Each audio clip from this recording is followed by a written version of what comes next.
L'affaire du Burkini. Le mois d'août 2016 a été marqué par une jurisprudence emblématique du Conseil d'État relative aux arrêtés interdisant sur les plages le port du burkini. Le tribunal administratif de Nice, à l'occasion d'une ordonnance de référé du 22 août 2016, devait se prononcer sur l'atteinte manifestement illégale commise à une liberté fondamentale par l'administration dans le cadre d'un arrêté interdisant le port du burkini sur les plages de Villeneuve-de-Loubet. Alors, le burkini, en deux mots, c'est une tenue très spécifique qui couvre l'intégralité du corps des femmes, à l'exception de leur visage.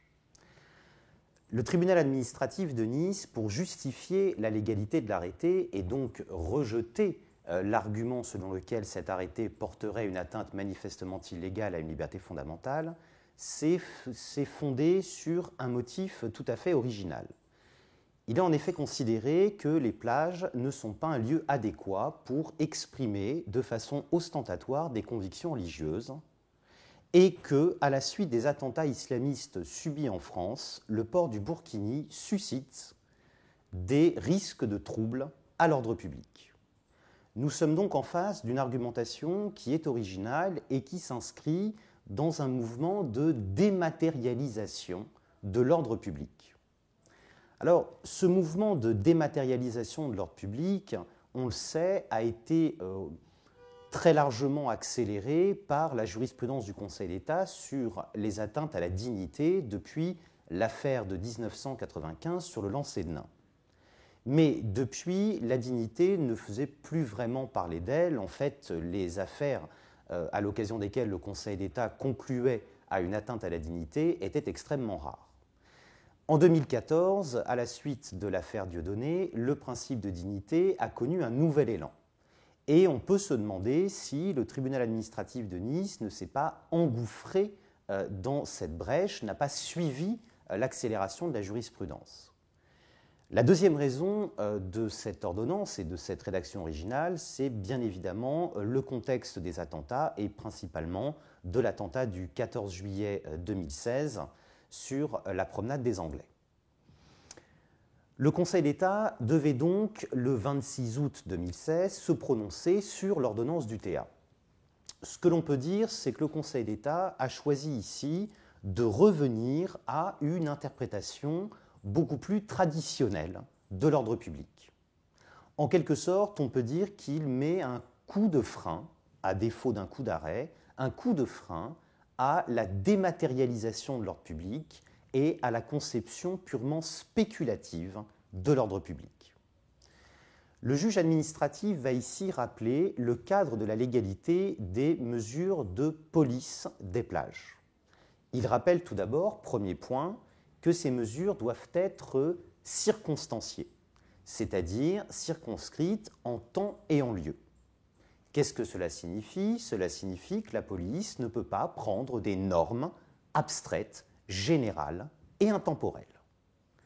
Deuxième élément, deuxième encadrement effectué par le Conseil d'État, il rappelle la finalité des mesures de police prises sur les plages. Ces finalités, nous les connaissons, il s'agit de la sécurité, de l'accès, de l'hygiène et de la décence. Nous sommes donc ici sur une interprétation très orthodoxe de l'ordre public, c'est-à-dire une conception matérielle. D'une certaine manière, on en revient à la conception qui prévalait dans la doctrine du doyen Oriou, à savoir les troubles à l'ordre public sont des troubles matériels et extérieurs. Enfin, troisième élément de l'ordonnance du Conseil d'État, la liste des éléments de l'ordre public, donc la liste des finalités susceptibles de justifier une mesure de police sur les plages, est une liste exhaustive. Le Conseil d'État, donc ici, met un terme, je dirais presque en amont, à toute velléité, à toute volonté de la part des maires de s'engouffrer dans le processus de dématérialisation. Et on peut donc ici en conclure que le juge en revient à une conception beaucoup plus traditionnelle. Il n'a donc pas avalisé les motifs et l'argumentation retenus par le TA. Et cette argumentation, encore une fois, elle était surtout spéculative. En fait, dans le raisonnement de l'ordonnance du TA, la présence des burkinis était de nature à susciter des angoisses de la part des personnes fréquentant les plages, car le TA faisait une assimilation entre cette tenue et les attentats islamistes. Or, bien sûr, le lien n'est pas avéré, il est donc purement spéculatif.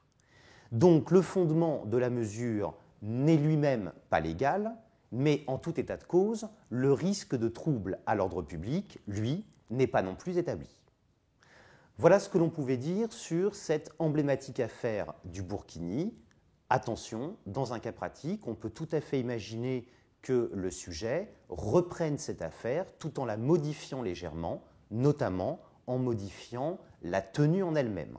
Peut-être que la solution serait différente si la tenue était différente, notamment si elle couvrait la totalité du visage.